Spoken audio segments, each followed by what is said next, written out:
때가 차서 하느님 나라가 가까이 왔다. 왜 하필이면 2000년 전에 예수님이 오셨을까? 이 의문을 제가 이렇게 묵상을 이렇게 하면서 야, 이제 예수님이 왜 그때 오셨을까? 지금 오셨으면 확실히 가르침이 달랐을 텐데 이제 그런 의문으로 제가 출발을 했어요. 이 성서책을 읽어보니까 이 성서책은 보물덩어리예요. 보물덩어리. 그리고 하느님의 섭리하심이 그대로 들어있는 게 성경이에요. 성경. 요 세 큰 산을 넘을 거예요.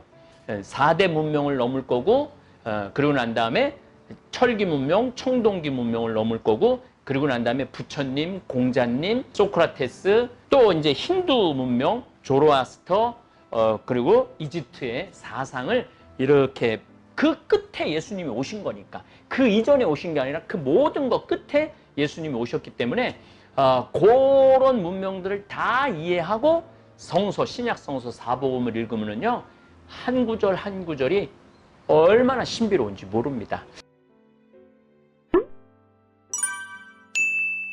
제가 왜 때가 차서 하느님 나라가 가까이 왔다. 왜 하필이면 2000년 전에 예수님이 오셨을까? 이 의문을 많이 제 자신이 그 의문을 가졌어요. 왜냐하면 예수님께서 이런 말씀을 하세요. 여자를 보고 음흉한 생각을 갖거든 누나를 빼버려라. 차라리 누나 하나 없이 하늘나라에 가는 게 낫다. 그런데 2000년 전에는 여자들이 다 싸고 다녔어요. 네.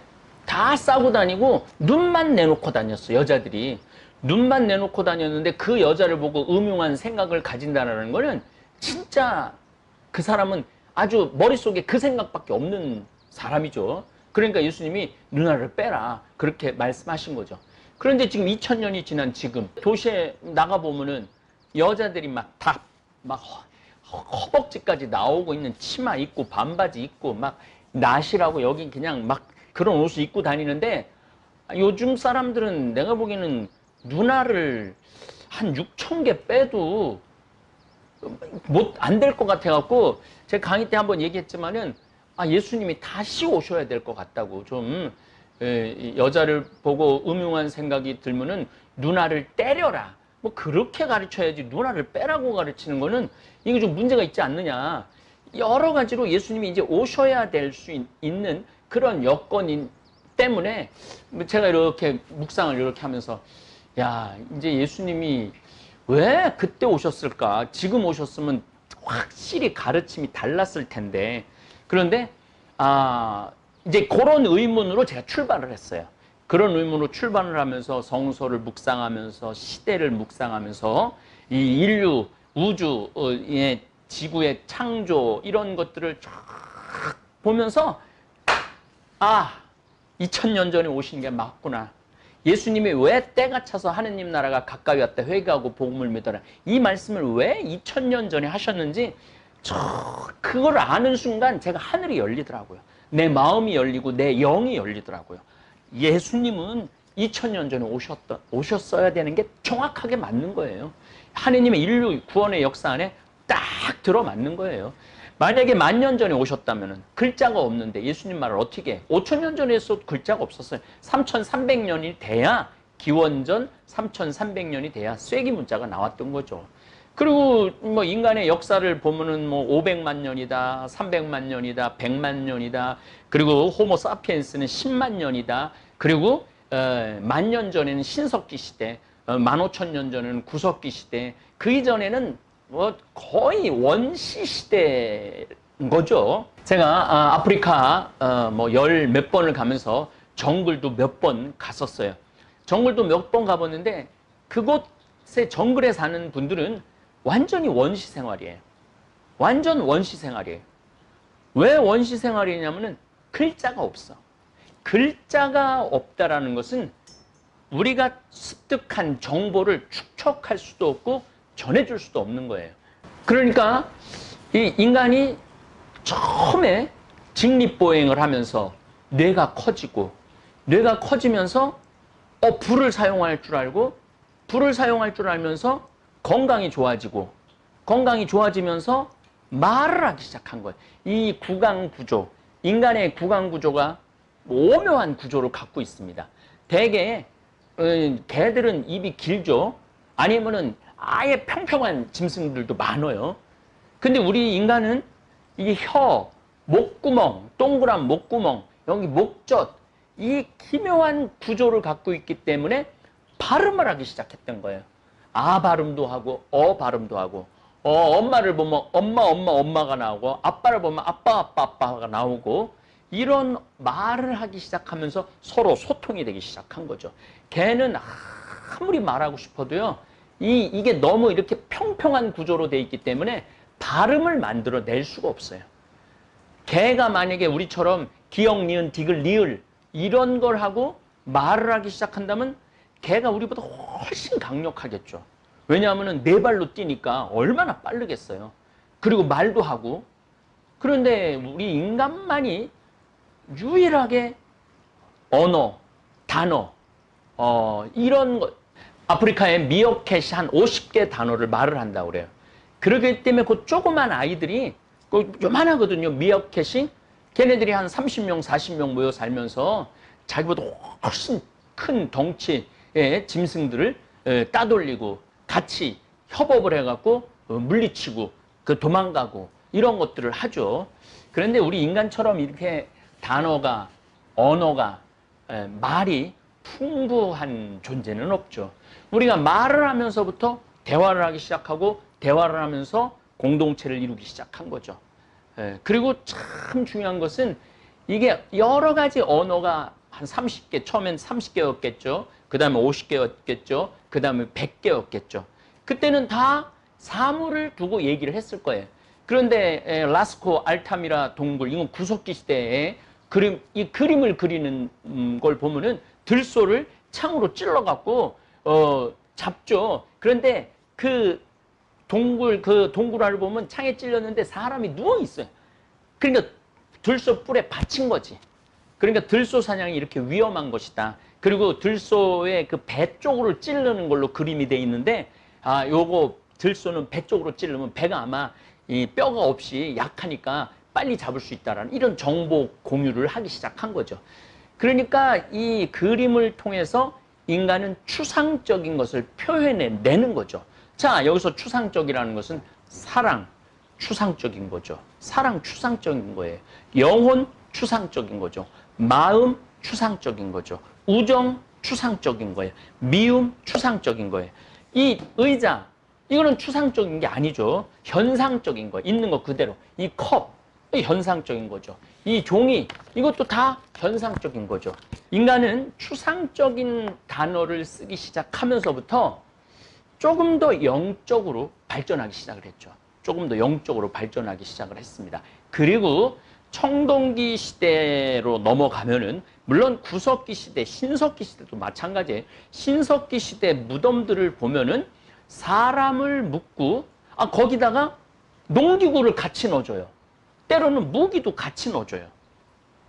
이게 뭐냐면은 그냥 죽으면 영원히 딱 끝나는 건데 죽고 난 다음에 혹시 다른 세상으로 가면은 농기구가 필요하지 않을까? 무기가 필요하지 않을까? 인간이 묻어주기 시작하면서부터 인간은 종교적으로 발돋움하게 되는 거죠. 묻어주기 시작하면서부터 종교적으로 발돋움을 하는 거예요. 그래서 원숭이들은 그냥 죽으면 쳐다보고 끝나요. 코끼리들은 자기네들이 어디 죽으러 가는데 자기네들이 가서 죽어요. 자기네들끼리 죽어. 이 같은 종이 죽음에서 묻어주는 이 종자는 인간밖에 없어요. 묻어주면서부터 죽음 이후에 다른 세상으로 갈 수 있다. 그 다른 세상이 참 좋은 세상, 더 오래 사는 세상, 아쉬움이 없는 세상으로 가야 되겠다. 그러면서 인간들이 종교가 나오기 시작을 하는 거죠.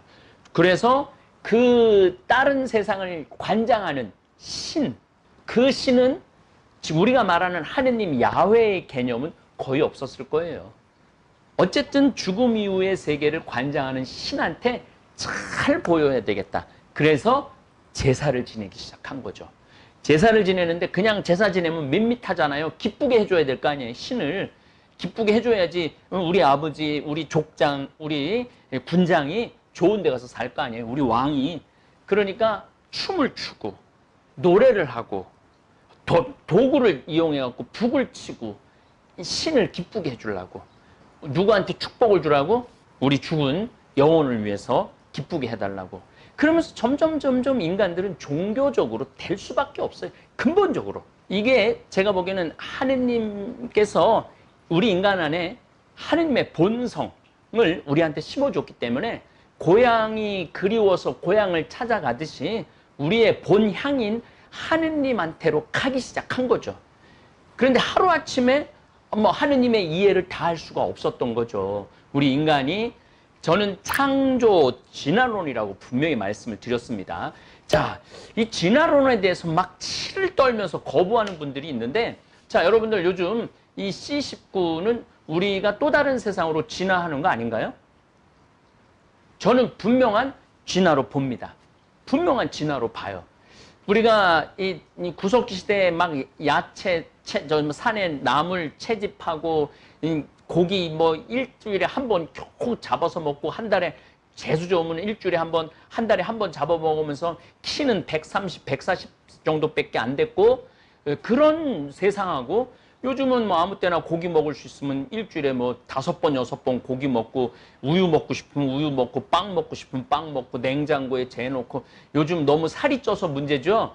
이것도 진화예요. 진화. 그런데 지금 이 C19 때문에 우리 모든 일상이 바뀌고 있어요. 일상만 바뀌는 게 아니라 정치, 경제, 문화 다 바뀔 거예요. 앞으로는 여러분들 수출 잘 안 될 거예요. 우리나라가 이게 저는 걱정이 그거예요. 우리나라는 수출 의존도가 굉장히 높은 나라잖아요. 인구는 5천만이고 땅은 유용한 땅이 거의 없잖아요. 그렇기 때문에 우리 식량의 한 70%, 80% 이상은 우리가 지금 들여오고 있습니다. 우리가 먹는 거에 밥 3끼 중에 한 끼만 우리 걸로 먹는 거지 2끼는 외국에서 들여오는 걸로 먹고 있는 거거든요.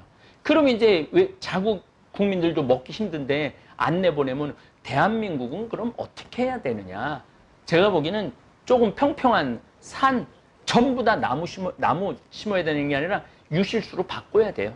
평평한 산, 유실수, 과실수, 그리고 약간 한 10도 정도 되는 경사되는 그러한 산들은 전부 개간해야 될 거라고 저는 생각합니다. 개간해갖고 밭으로 만들고 논으로 만들어야 돼요.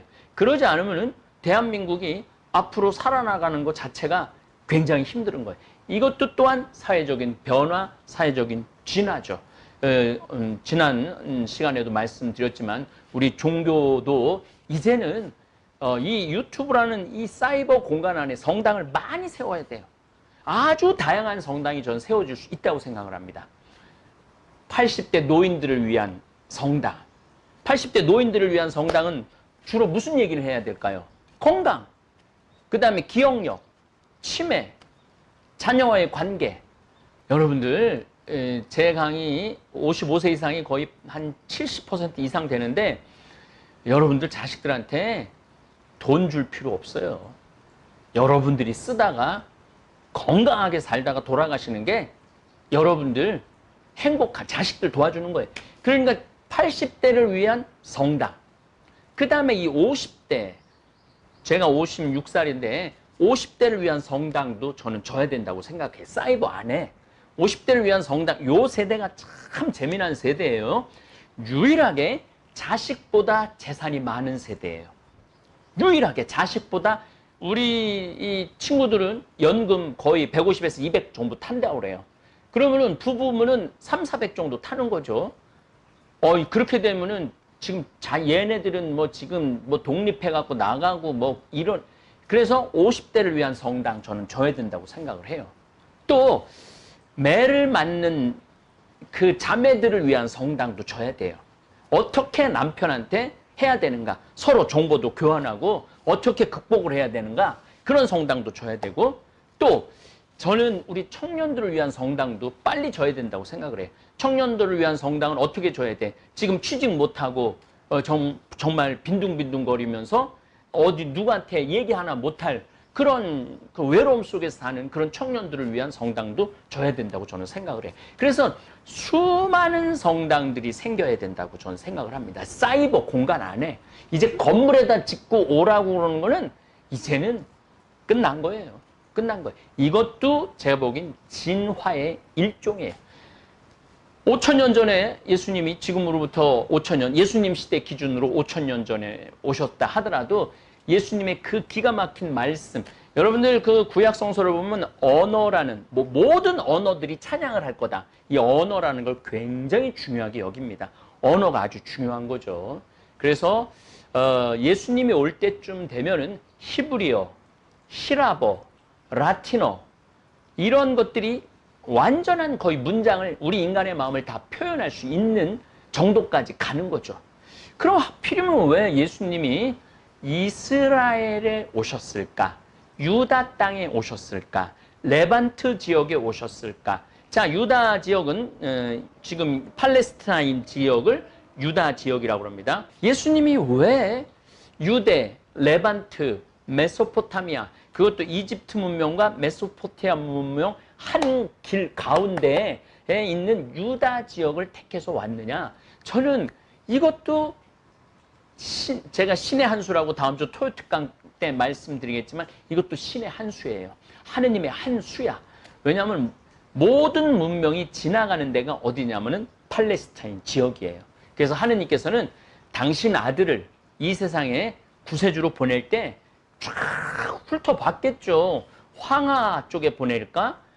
대한민국에 보낼까? 일본에 보낼까? 아메리카에 보낼까? 유럽에 보낼까? 인더스에 보낼까? 그런데 가만히 당신이 이렇게 보시니까 요 지역이 문화가 집결되는 데야. 어떻게 집결되느냐 하면은 이집트 문명, 메소포타미아 문명은 인더스 문명하고 교류가 있었어요.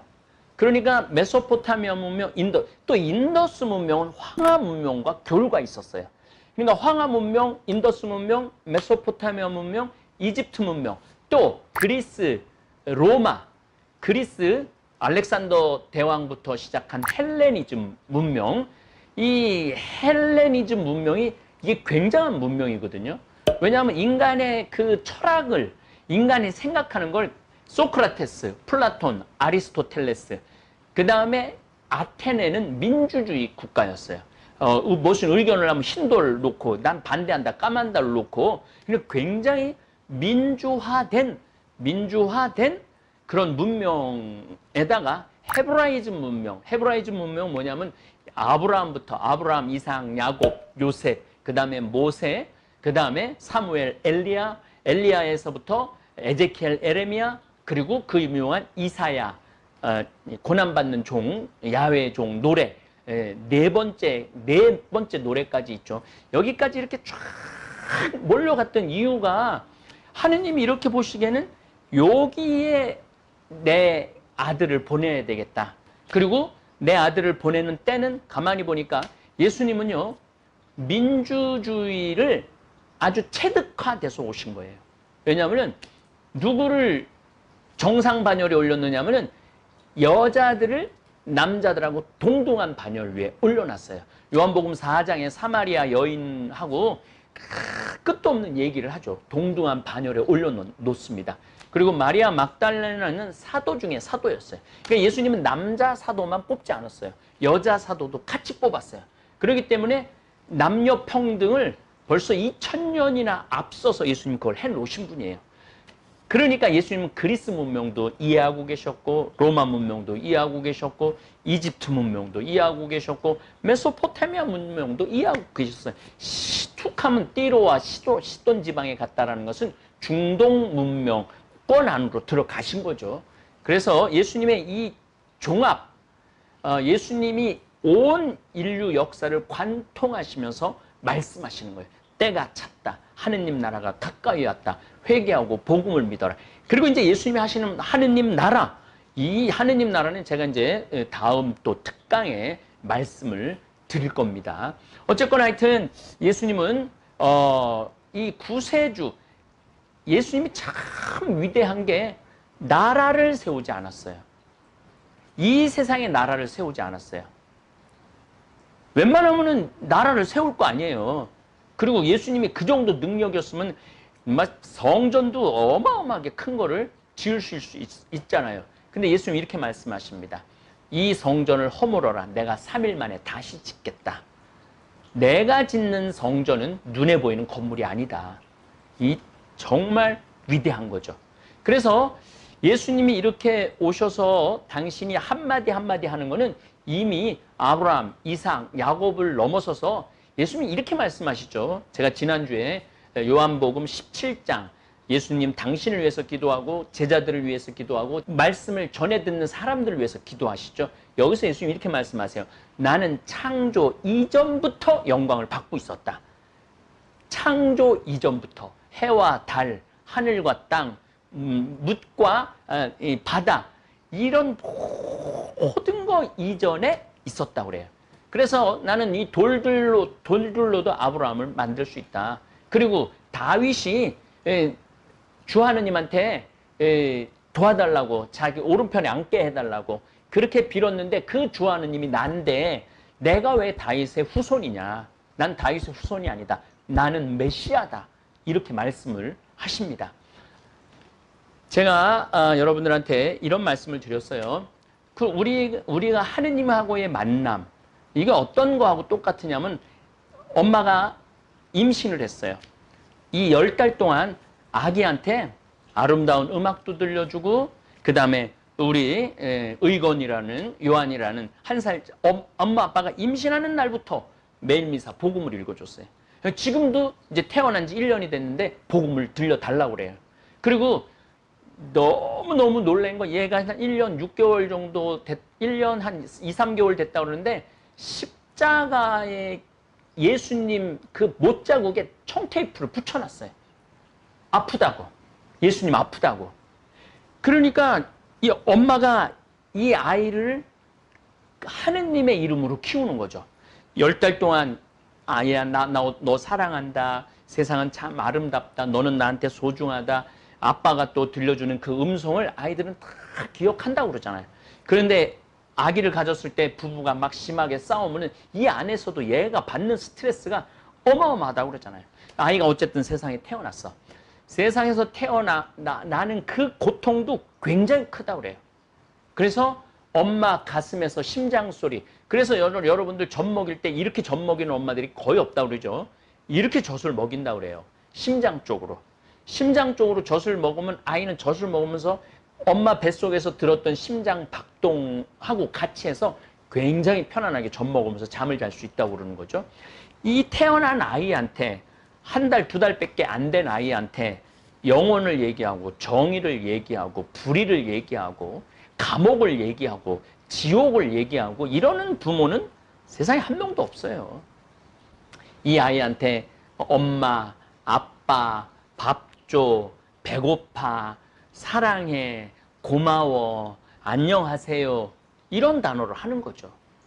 우리 인간이 아브라함 이전에 원시시대, 구석기, 신석기, 청동기, 철기라는 이 세월을 흘러오면서 우리가 1살, 2살, 3살, 4살, 5살, 6살, 7살, 8살 또 사춘기, 청소년, 그리고 청년, 그리고 불혹의 나이 40, 그 다음에 지천병의 나이 50 이러면서 점점 영이 맑아지고 점점 영이 깨끗해지고 변화돼 갔죠. 그러므로 해서 하느님을 받아들이는 이 그릇이 점점 커지는 거예요. 저 역시 제가 이렇게 인생을 이렇게 돌아보면은요,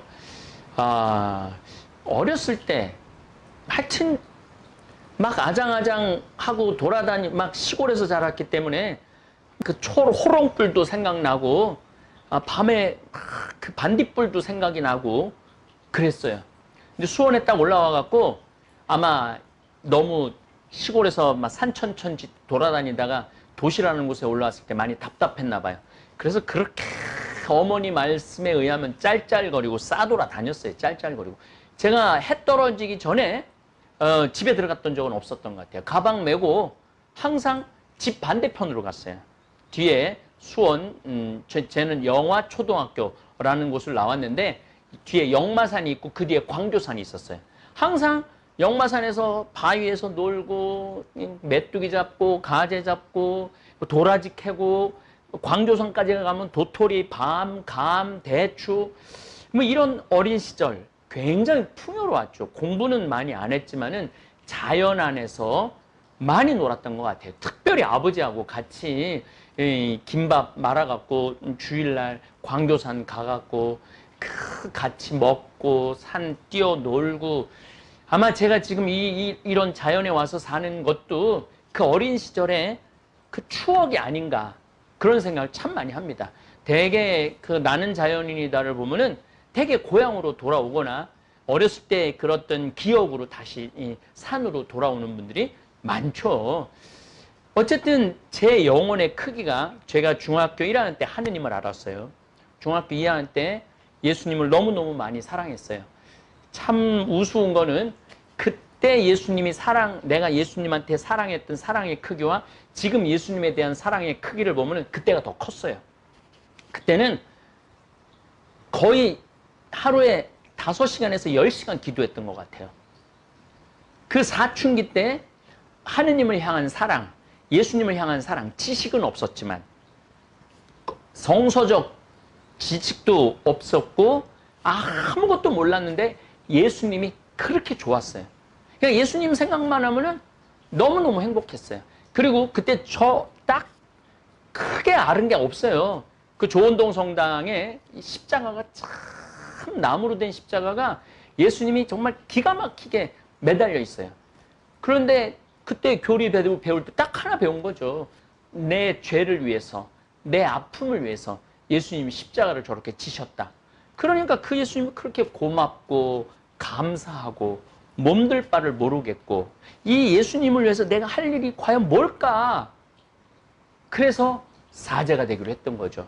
아주 작은 씨앗으로 이 사제가 되기로 한 거죠. 중간에 이제 막 저한테 신앙의 겨울, 어두운 밤도 있었어요. 십자가의 성 요한이 어두운 밤이 있었다고 그러죠. 신앙생활 하다가 끝까지 신앙생활 잘하는 거 아니에요. 어두운 밤이 와요. 근데 저도 어두운 밤이 한 3, 4년 왔었어요. 근데 신학교 3학년 때 한번 말씀드렸지만 정말 예수님한테 이런 고통, 이런 육신적인 아픔 주느니 차라리 저 감시를 내가 도끼가 있으면 가서 두들겨 부셔 없앴으면 좋겠다. 그럴 정도로 예수님이 원망스러웠어요. 그런데 성모님이 그 기도 중에 내가 너를 품에 안고 있는데 왜 이렇게 고통스러워하고 왜 이렇게 걱정이 많으냐 이런 말씀을 듣고 제가 굉장한 평화를 얻었어요. 그리고 성당에서 기숙사로 걸어가는데 밤하늘에 별을 보는데 정말 한 3년 동안 못 봤던 아름다운 별 속에서 정말 오 아름다워라 찬란한 세상 주님이 지으셨네. 이게 저절로 나오더라고요. 그러니까 제 영혼의 크기도 점점 커지기 시작하는 거죠. 그리고 사제가 되고 강의를 하고 또 본당 신부 10년을 할 동안 제가 이렇게 성서를 관통해서 이해하지 못했습니다. 솔직히 말씀드리면은. 그런데 제가 이스라엘 성지순례를 10번 이상 백문이 불여 일견이라는 내가 말씀을 드렸는데 현장에 가서 역사, 지리 고고하게 비춰서 이 성서책을 읽어보니까 이 성서책은 보물덩어리예요. 보물덩어리. 그리고 하느님의 섭리하심이 그대로 들어있는 게 성경이에요. 성경.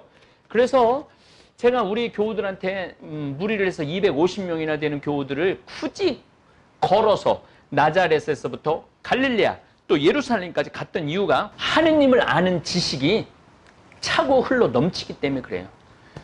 처음에 내가 도보성주로 하느님을 또 예수님의 길을 따랐을 때는 정말 예수님이 조금 이렇게 흐릿하게 보였던 예수님이 조금 명확하게 보이더라고요. 두 번째 갔을 때는 정말 예수님이 말씀하시는 게 들리기 시작하더라고요. 세 번째 가니까 예수님이 말하는 게 들리는 게 아니라 예수님의 표정까지 향기까지 느끼는 거예요. 5번 정도 가니까 거의 맘먹게 생겼더라고요. 예수님하고 하면은 할 수 있는 하면 할 수 있는 그런 정도까지 제가 성서의 은혜, 성지의 은혜를 충만히 받았죠. 그리고 말대로 이집트, 뭐 이스라엘, 터키, 그리스, 로마, 뭐 이 모든 군대를 곳을 다니면서, 그리고 각 성지, 뭐 스페인, 뭐 모든 곳을 다니면서 성서와 또 그 특별히 나는 그 성지 순례하는 가이드들이 참 대단하다고 생각이 들어요. 그 가이드들이 전달해 주는 거를 제가 노트를 탁 하면서 성서하고 다시 비교를 해보면서 막 머리가 열리는 거예요. 깨달음이 막 오는 거예요. 그러니까 예수님이 이제 저한테도 때가 있었던 거죠. 제가 이 수리동 성당 최영남 신부 본당 신부님이었을 때 수리동 성당에 가서 성경 24강 강의는 정말 잘 모르고 또 했던 것 같아요.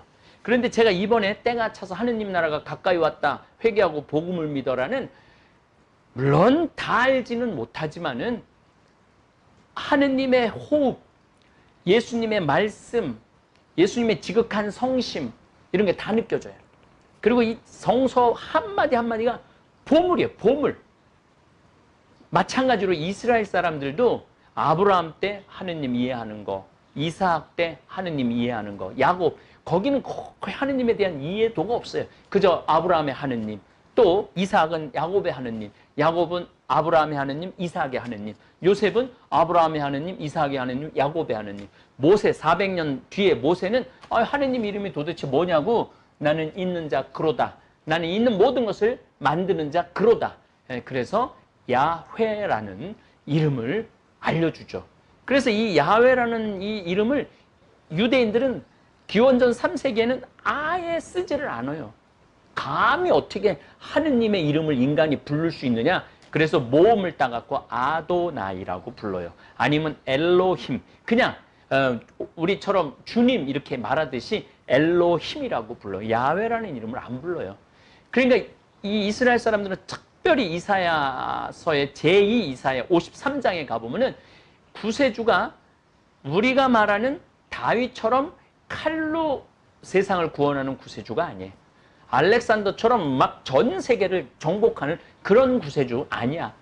우리의 죄를 대신 짊어줄 구세주, 어린 양의 희생양이 돼줄 구세주, 그러면서 하느님 마음에 드는 참 의인, 그런 구세주에 대한 기대가 잔뜩 부풀어 있었죠. 그래서 예수님 오시기 전에 하느님께서는 세례자 요한을 보내갖고 마음의 준비를 하고 드디어 예수님께서 오셔서 때가 차서 하느님 나라가 가까이 왔다, 회개하고 복음을 믿어라. 자, 제가 여러분들한테 앞으로 강의 계획을 한번 더 말씀드리겠습니다. 제가 만약 예수님이 이 세상에 오시지 않았다면이라는 주제로 뭐 얼마나 할 줄 모르겠지만 좀 할 거예요. 그리고 난 다음에 우리가 꼭 제가 말씀드렸습니다. 역사 지리 고고학이라고 그랬어요. 역사로는 메소포타미아 문명, 이집트 문명, 인더스 문명, 황하 문명을 공부를 할 거예요. 그 다음에 지리적으로는 청동기 문명, 철기 문명에 대한 것을 말씀을 드릴 겁니다. 이 철기 문명, 청동기, 철기 문명은 단순히 유대인에게만 해당되지 않는 게 아니고 온 인류가 똑같은 과정을 가요. 놀랍게도 똑같은 과정을 가요. 그리고 난 다음에 그런 풍요로움이 있고 난 다음에 사상이 발달을 해요. 부처님, 공자님, 아리스토텔레스, 이집트도 제가 이집트 그 카이로 박물관도 갔다 왔지만 상당한 그러한 사상이 있어요. 그리고 최고의 사상은 구약 성서 안에 들어있는 헤브라이즘이죠. 요 세 큰 산을 넘을 거예요.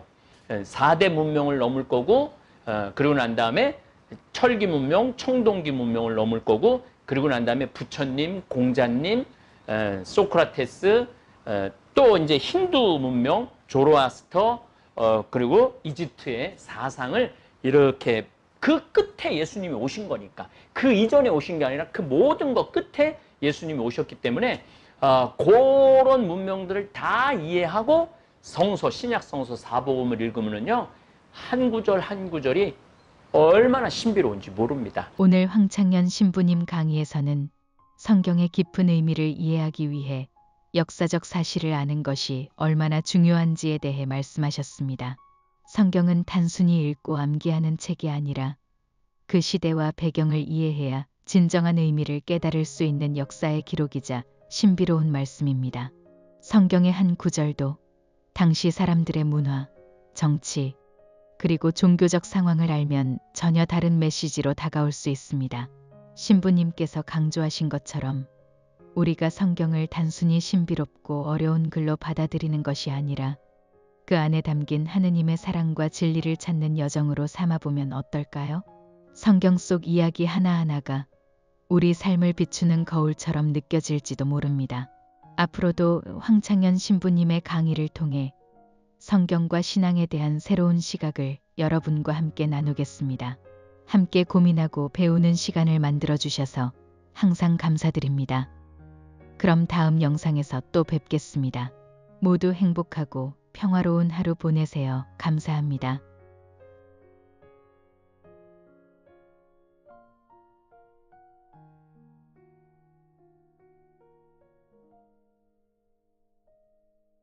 하늘에 계신 우리 아버지, 아버지의 이름이 거룩히 빛나시며 아버지의 나라가 오시며 아버지의 뜻이 하늘에서와 같이 땅에서도 이루어지소서. 오늘 저희에게 일용할 양식을 주시고 저희에게 잘못한 일을 저희가 용서하오니 저희 죄를 용서하시고 저희를 유혹에 빠지지 않게 하시고 악에서 구하소서. 아멘.